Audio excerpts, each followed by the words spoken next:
అంత మహానటుడు. ఏ వేషం వేస్తే ఆ వేషంలో. ఇప్పుడు జనరల్గా ఆర్టిస్ట్ అనేవాడండి ఒక మట్టి ముద్దలు అంటాడు. దాన్ని డైరెక్టరు ఎలా మోల్డ్ చేస్తే అలా మోల్డ్ అవుతాడు. కరెక్ట్. మీరు రాక్షసుడిగా మోల్డ్ చేయొచ్చు, అందగాడిగా మోల్డ్ చేయొచ్చు, కుంటివాడిగా మోల్డ్ చేయొచ్చు. మీరు ఎలా మోల్డ్ చేస్తే ఆర్టిస్ట్ అలా మోల్డ్ అవుతాడు. ఆర్టిస్ట్లో ఉన్న స్పెషలైజేషన్ అది తెలుసుకున్న డైరెక్టర్లు ఈ క్యారెక్టర్లన్నీ క్రియేట్ చేశారు ఒకదాని తర్వాత ఒకటి. రాముడు, కృష్ణుడు, దుర్యోధనుడు, భీముడు. అలాగే ఆర్టిస్ట్కి కూడా ఇంట్రెస్ట్ ఉండాలి. మనం వేసుకునేటప్పుడు ఏం చేయాలి, ఏ మీసం పెట్టుకోవాలి, ఈ డైలాగ్ ఉంది ఎలా చెప్పాలి, మాడ్యులేషన్ ఎలా చెప్పాలి, ఎక్కడ ఆపాలి, ఎక్కడ పైకి లేపాలి, ఎక్కడ దింపాలి, ఇవన్నీ నేర్చుకోవాలండి. నేను ఇవన్నీ ఎందుకు చెబుతున్నానంటే ఆ గోల్డెన్ యుగంలో పనిచేసి ఉన్నాం కాబట్టి, ఆ గోల్డెన్ మనుషులతో పనిచేశాం కాబట్టి కరెక్ట్ నేను చెప్తున్నా. ఇది ఎవరికైనా ఉపయోగపడితే వాడుకుంటారు. ఇవాళ జనరేషన్లో మన మాట వినేవాళ్ళు కూడా ఎవరూ లేరు. డిసిప్లిన్ అండి. 7 గంటలకు షాట్ అంటే అందరూ 6:30కి విత్ మేకప్ డ్రెస్తో రెడీగా ఉండేవాళ్ళు. మరి ఇవాళ కంపారిజన్కి వస్తే మరి ఎవరన్నా ఒక్కళ్ళన్నా 10 ఎవరూ రావట్లేదు. అతను 10కి రాడుగా మేము ఎందుకు పొద్దున్నే వచ్చి ఏం చేయం అనే స్టేజ్ తీసుకొచ్చేశారు. చూసేదానికి సినిమాల మీద కాన్సన్ట్రేషన్ తగ్గింది. తర్వాత మెయిన్ క్వాలిటీ పడిపోయింది. ప్రొడ్యూసరు బాగుంటే 10 ఫ్యామిలీలు బతుకుతాయి. 10 ఫ్యామిలీలకి అన్నం పెడతాడు ప్రొడ్యూసర్ అని. ప్రొడ్యూసర్ని గౌరవించేవాళ్ళు. ప్రొడ్యూసర్ వస్తే లేచి నుంచునేవాళ్ళు, దండాలు పెట్టేవాళ్ళు. ఇవాళ అసలు ప్రొడ్యూసర్ కాదు, ఎవరు వచ్చినా గౌరవం లేదు, దండం లేదు. ప్రొడ్యూసర్ ఉన్నాడో చచ్చాడో ఎవరికి అలా లేదు. ఈ సినిమా మనది అనుకునేవాళ్ళు లేరు. ఈ ప్రొడ్యూసర్ మనాడు. ప్రతి సినిమాని మేము ప్రేమించేవాళ్ళం. సినిమా అంటే అంత ప్రేమగా ఉండేది. ఈ సినిమా మనది, బాగా రావాలి. ఈ సినిమా రోజునే చెప్పేవాళ్ళు ఇది 100 days ఆడుతున్నారా డెఫినెట్గా అనేవాళ్ళం. ఎందుకు? సీన్స్ చూస్తాంటే తెలిసి, మన ఆర్టిస్టులు పెర్ఫార్మెన్స్ చూస్తాంటే తెలిసిపోయేది.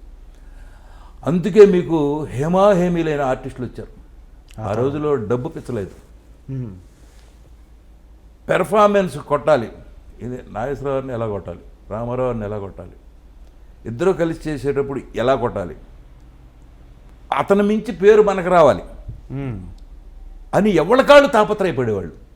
ఒక సావిత్రి గారు యాక్ట్ చేస్తుందంటే, ఒక శివాజీ గణేశన్ గారు ఉన్నా, రామారావు గారు ఉన్నా, నాగేశ్వరరావు ఉన్నా ఒకటికి పోసేవాళ్ళు. ఎందుకంటే ఎక్కడ ఏ ఎక్స్ప్రెషన్తో కొడుతుందో తెలియదు. నవ్వుతానే అన్ని రకాలుగా కొడుతుంది ఎక్స్ప్రెషన్. దాంతో ఎంత డైలాగ్ చెప్పినా కూడా తేలిపోతుంది. సో ఆవిడని తట్టుకోవాలంటే ఇక్కడ ఎంత పెర్ఫార్మెన్స్ ఉండాలి. దానికోసమని 10 రోజుల ముందు స్క్రిప్ట్ ఇంటికి వచ్చేది. వస్తే ఎవరికాళ్ళు వాళ్ళ డైలాగ్ చూసుకుని ఎదురు డైలాగ్ ఏముందని ఇంప్రవైజేషన్ చేసుకుని ఏది చేస్తే బెటర్మెంట్ నిలబడతాం మనం అని ఆలోచించేవాళ్ళు. ఇవాళ అసలు సెట్లోకి వచ్చి సీన్ ఏంటి అని అడిగేవాడే లేడు. నేను చూస్తున్నాను ఇప్పటికీ కంపారిజన్లో సీన్ ఏంటండి అని అడిగేవాడు లేడు. అడిగినా కూడా చెప్పే డైరెక్టర్ లేడు. అలా అయిపోయింది. సో దాంతో ఏమైంది, మీకు పెర్ఫార్మెన్స్ పోయింది, క్వాలిటీ పోయింది. ఏం తీయాలి, ఏం చేయాలి, ఇతనికి తెలవదు, వాళ్ళకి తెలవదు. పైగా భాష రాని వాళ్ళు ఎక్కువ వచ్చారు. ఆ రోజుల్లో ఈ డబ్బింగులు కూడా లేవండి. ఓన్లీ డైరెక్ట్ మనం ఏం మాట్లాడుతున్నామో థియేటర్లో అదే ట్రాక్. అవుట్డోర్లో తీసింది మాత్రం డబ్బింగ్ చేసేవాళ్ళు. అవుట్డోర్ తర్వాత వచ్చింది. అసలు ముందు అవుట్డోర్ లేదు. పొలాలు ఉన్నా కూడా సెట్ వేసేవాళ్ళు వాహిని స్టూడియోలో. ఫారెస్ట్ ఉన్నా సెట్ వేసేవాళ్ళు.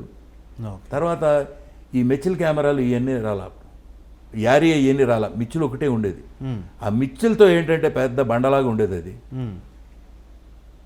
మీరు ఏం మాట్లాడినా డైరెక్ట్ రికార్డింగ్ అనమాట.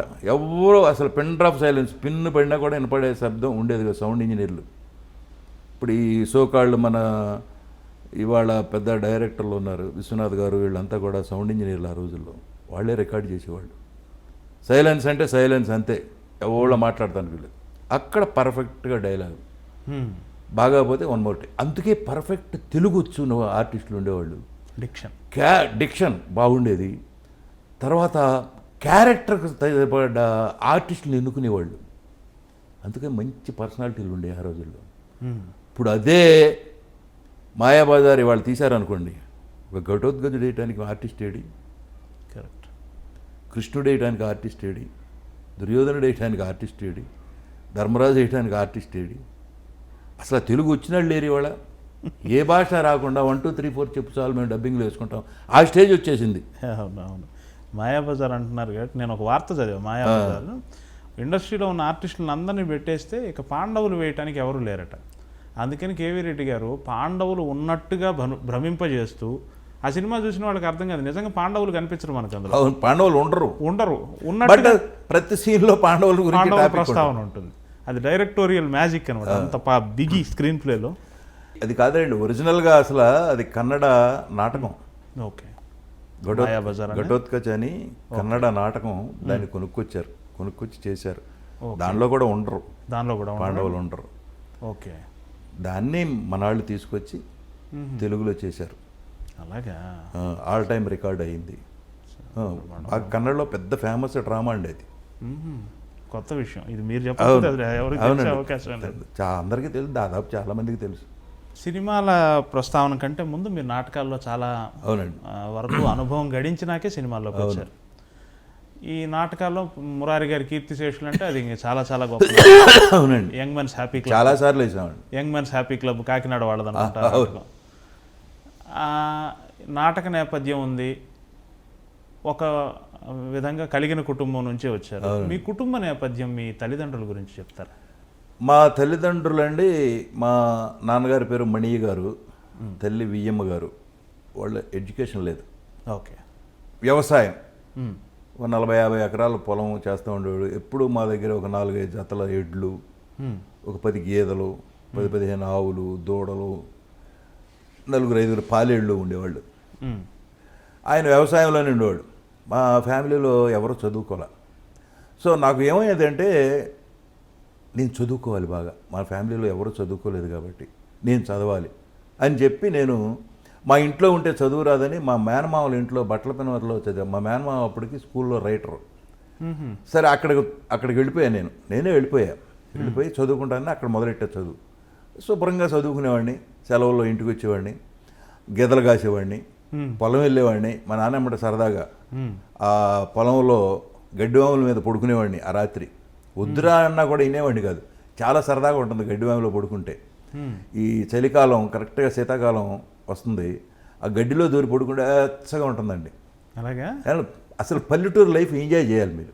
అప్పుడే నేను తాడి చెట్లు ఎక్కడం, కొబ్బరి చెట్లు ఎక్కడం అన్నీ నేర్చుకున్నా. ఒక తాడి చెట్టు ఎక్కానంటే ఒక చెట్టు మీద నుంచి ఇంకో చెట్టు మీదకి వెళ్ళి ఒక బండి తాడికాయలకు వచ్చేవాడిని, కోసి బండి వేసుకొచ్చేవాడిని ఇంటికి. అన్నిట్లోనూ ఇప్పుడు ఇది అది అని లేదు, అన్నిట్లోనూ ట్రైనింగ్ అయ్యాను నేను. పక్కనే మాకు పుల్లేరు అని ఉండేది, ఆ పుల్లేరులో ఈత కొట్టేవాడిని. ఈత కొట్టి ఒకసారి మా నాన్నతో దెబ్బలు తినేవాడిని. దానిలో మునిగిపోతే ఏం చేస్తావురా అని. మరి నేర్చుకోవాలి కదా, ఈత ఎలా వస్తుంది, ఈ సెలవులోనే కదా వచ్చేది. మళ్ళీ వెళ్ళిపోతే స్కూల్కి వెళ్ళిపోతే ఇక అక్కడేమో జరగడానికి వీల్లేదు, చదువుకోవడం. పొద్దున్నే క్యారియర్ పట్టుకుని వెళ్ళిపోయేవాళ్ళం. బట్టల పెనుమూరు అని హై స్కూల్ ఉందా, అక్కడ చదివేవాళ్ళం. ఒక 4 మైళ్ళు ఉండేది, కిలోమీటర్లు కాదు. ఆ 4 మైళ్ళు నడుచుకుంటూ వెళ్ళిపోయేవాళ్ళం పొద్దున్నే. మళ్ళీ సాయంత్రం వచ్చేసేవాళ్ళం చదువుకోవడం. ఇలా ఉండేది లైఫ్. సెలవుల్లో మాత్రం ఇంటికి వస్తే సరదా,